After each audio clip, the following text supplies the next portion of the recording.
What's up guys, Farhan here and welcome back to another ultimate review. This is the review of the Royal Enfield Himalayan, Royal Enfield's underrated adventure bike. Special thanks to Royal Enfield Singapore for lending me this bike for a review.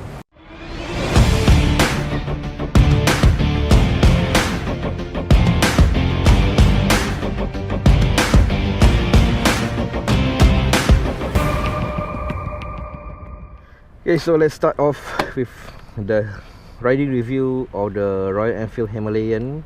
Typical motorcycle just uses a key as opposed to a transponder, and have to say that the key, even though it looks somewhat the same as the Meteor 350, the logo is slightly bigger, so it displays the Royal Enfield trademark here since 1901, proudly.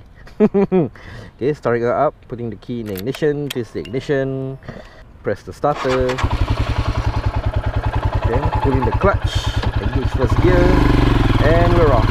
This bike gives out a distinctive sound, a kind of hollow idling sound, which I really love and I like. It's very unique, you never really hear before on any other motorcycle. I just want to give you guys, we can hear lah. Oh, just the other side is Johor. I really miss the place. I wish the borders open and we could go there someday. One thing about the Himalayan suspension is that, you know, being an adventure bike, it has a taller suspension, right? Humps don't really affect you that much for a ride. For me lah, in my personal opinion at least, because I'm just hitting it quite hard and it doesn't really bother me too much, you know. The minor bumps or even this road markings, though you do feel it, but they don't really affect you that much. It really absorbs road imperfections and bumps. To me, my personal opinion, the bike really is a decent kind of acceleration. I wouldn't say it's bad, and I wouldn't say it's that good, but pretty decent acceleration in my personal opinion. And during my Route 55 adventure course, when I went off-roading with this bike on the bumpy surfaces, on the bumpy roads, the gravel road, it still maintains its acceleration very well. It's not really slowing down. So I think being built as an adventure bike, Royal Enfield tuned it in a way whereby you won't really lose the speed and torque when you're going off-road lah. Oh wow, you got a nice view of Johor over here.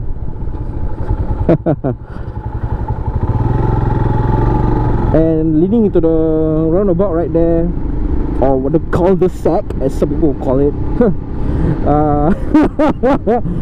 the handling could have been better. You really need to lean in deep when you're negotiating a corner. Once you get used to the handling on Himalayan, I think it's okay lah. Only when you initially ride it and you're from another bike, right, the learning curve is initially a bit high at first, but as you ride more and more with the Himalayan, it's actually not that bad lah, the handling, in my personal opinion lah. Riding right behind this car right here, this bike maintains speed very well. I think it's suitable for city riding, in my personal opinion. For Singapore roads, it's pretty okay. Engine, it's not that hot, you know, after riding like long periods of time yesterday. Yesterday I really did a lot of riding. Unless you're off-roading with the Himalayan during my Route 55 Adventures course, because you're using a lot of the throttle, right, to go through all of the bumpy roads and humps and all that, it does get quite hot lah. So I think for highway riding, this is going to be pretty good. And city riding, generally, it is going to be okay lah. It's a very easy bike to ride on, to handle. It's a fun bike, in my personal opinion. And for the money that you're going to pay for this bike, right, I think which is about 18,000, right? Am I right? According to this month's COE lah, which is October, it's really value for money, and you get what you pay for lah. So according to the official specs, 15-litre fuel tank, okay, with a projected consumption of 27.6 per litre and a projected range of 400 km. In my personal opinion, that's very good already for a budget conscious adventure bike, you know. But performance wise, it's a bit lagging definitely for a 411cc. Other bikes like Super 4, CV400X, they're gonna beat the Himalayan hands down. But in my personal opinion, like I said in the Meteor review, this is not what you get a Royal Enfield for. The Royal Enfield is just meant for a relaxing cruise down the highway. Even bike reviewers say this, you know, this bike is presented to the customer as an adventure rider, and as such, you know, Royal Enfield themselves, they don't really try to hide the fact that this bike is lacking in performance or most other areas, but bringing this off-road, you're gonna have one hell of a time. And this has been proven by numerous reviews and videos online of riders riding in the Himalayans, yeah, literally in the mountainous roads of Himalaya.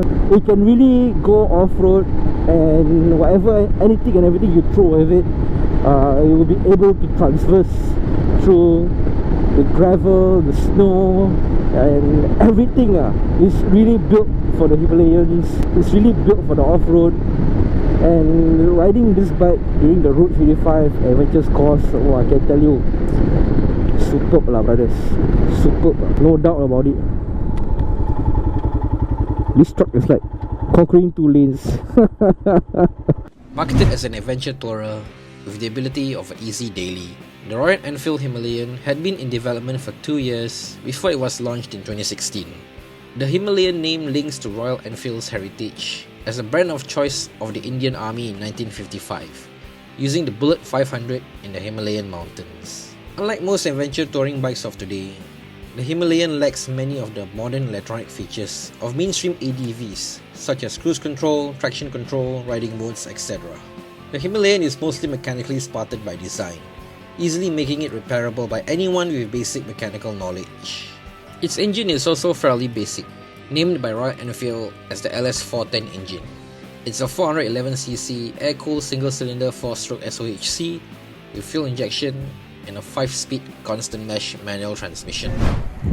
Right, so let's start with the riding position. In my personal opinion, it's very comfortable, almost sitting like you're on a chair, you know. Unlike on scooters, right, because of the handlebar position, kind of ergonomical, you're not really bending forward quite a bit, and doesn't put a strain on my back. Pretty decent and not too aggressive, kind of relaxing, and really shows what the bike's purpose is. It's meant to be a nice, relaxing ride, you know, around the rural roads or mountainous roads of Himalaya. Given the high suspension of this bike is definitely a bit taller. The sitting height is like 80 cm.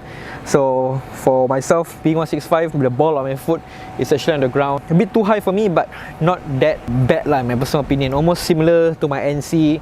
I think if you're below 160, can get a bit vertically challenged. Accessories for the Himalayan, not so much, unlike the Meteor. From what I see at the showroom at Kampung Ubi lah. So there's like, you know, additional seats so you can get a lower or higher seat. There's like side panniers and the brackets, you know, those side panniers are like those aluminium ones that you see on BMWs, even the new Harley Davidson Pan America, the silver aluminium side panniers, which in my personal opinion looks pretty sweet on this bike. There's also like crash bar or engine guards. This one is for the OEM manufacturer themselves, Royal Enfield. I think there's like 2 different designs, and yeah, pretty much when I dropped this bike during the Route 55 course, it actually protected the whole bike. Also built in and integrated with the Himalayan's design is the tank guard. So this is the tank guard actually, yeah. And I must say that it looks pretty sweet, really goes well with the bike. Unfortunately, it's unremovable because this is actually also the mounting points for the gauge cluster and also the front headlamp. So really makes it like there's a half flaring on the Himalayan, but it's actually a naked setup. And also there's also an accessory for the jerry cans where you can attach it to the tank guard over here. In my opinion, looks pretty sweet and really makes it like you want to go for an adventure. And let's talk about the gauge cluster, which in my personal opinion, my favorite part of the bike is like a combination of analog and also digital kind of setup over here. The design of the gauge cluster really has a very old school biplane kind of look over here. Very nice in my personal opinion. It looks very rugged, and additionally it also has a built-in compass in which from time to time you're riding, right, it actually points on where the bike is, you know, where the direction, like north, south, and it will change automatically. Like it doesn't automatically point north or point to north, you know, it changes as you ride, you know, like southwest, northwest. It's a pretty nice addition for an adventure bike, and I wish all adventure bikes will have a built-in compass. And also nothing much for the handlebar controls. Pretty simple, pretty straightforward. There's the high beam, low beam, signals, horn, choke. Very old school feature, I must add. Not many 2020 era's bike have this. And engine cut off, and also the starter. Pretty simple, pretty straightforward. Nothing much to it. It may not look like an adventure bike because of its old school appearance, but this actually design, it reminds me of the BMW GS. They actually tried to combine like a scrambler look with a touring look, and this actually reminds me of the very old GS, the very first iteration of it. Really has a old school kind of look to it, you know, for a modern bike that just came out in 2015. And you can really tell it's really built for the off-road because it has semi-off-road tires, spoke rims, taller suspension, and also this tank guard over here. So let's test out the horn. I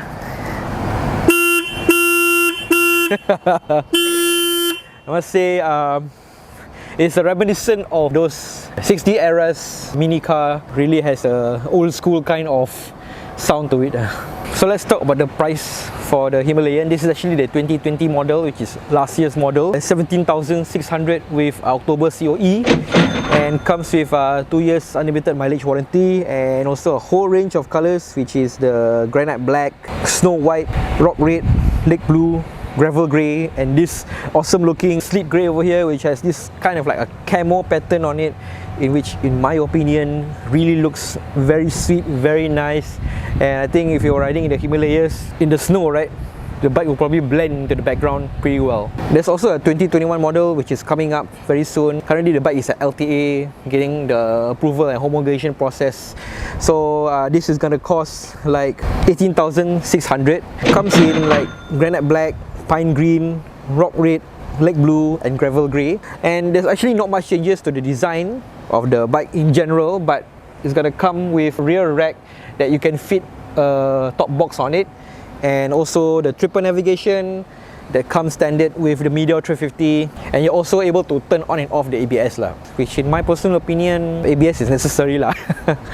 But I think those of you guys who are going off-road or you want to race, it's good to have an option that you can turn on and off lah. The design is meant to evoke a simple and functional feel.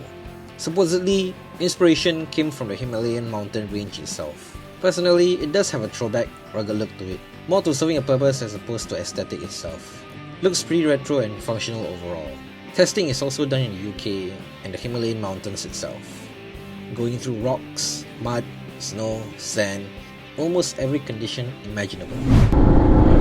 So personally, I felt that Royal Enfield had a missed opportunity of getting our Class 2A riders on board with the Himalayan. Being 411cc, it's definitely a Class 2 given Singapore's laws. Even though Class 2A is like 400cc, being 411cc, they don't give discount. Okay lah, it's just 11cc more, you know. Class 2A riders can ride is though strictly Class 2.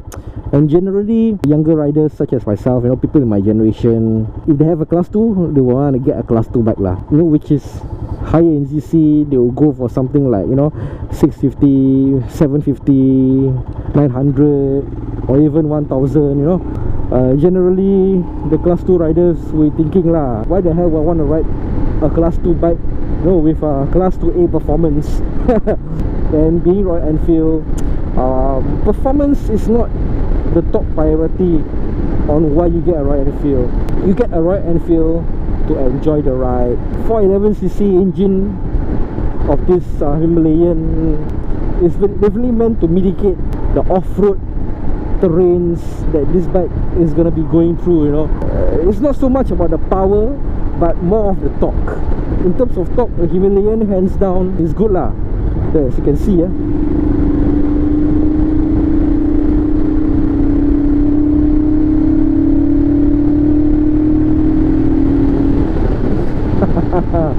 so, but then again, don't expect too much torque from the Himalayan because it's specifically not designed for you to go fast, and it's meant for you to ride the rough terrains and conquer the gravel and mud and all that. So when you're riding off-road, you need the short burst of torque is there. And this is proven with my experience with Route 55 adventures on the course, right? The Himalayan is a very capable off-roader, and it has the torque where you need to, like, to prevent yourself from falling, right? You need to accelerate more in certain situations like uphills, mud, gravel road. So the engine is really definitely tuned for off-road situations lah, as opposed to like city riding, you know. I think personally it's more than enough for you to get away from sticky situations. Let's see.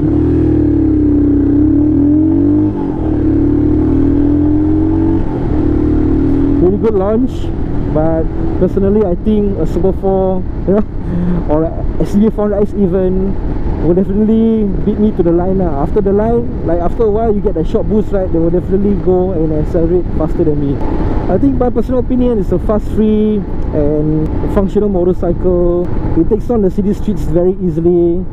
No issues with the handling on start-stop traffic situations, and it's meant to be a cheap fuel-saving bike. And with a price tag of 17,600, this is probably the cheapest class 2 bike that you guys can get for brand new, you know. In India itself, it's a very popular bike. I've seen like riders transversing through the Himalayan mountains with the Himalayan, and it's really in its name. This is what Royal Enfield has set up to do, you know, with the Himalayan, which is to conquer the Himalayans lah. And I'm really amazed and impressed that whatever off-road situation that you throw at it, the Himalayan is able to take it all, no doubt about it. It's like, it's one of the more pretentious off-roaders, you know, like, hey, you have this bike, you can go through off-roads, blah blah blah.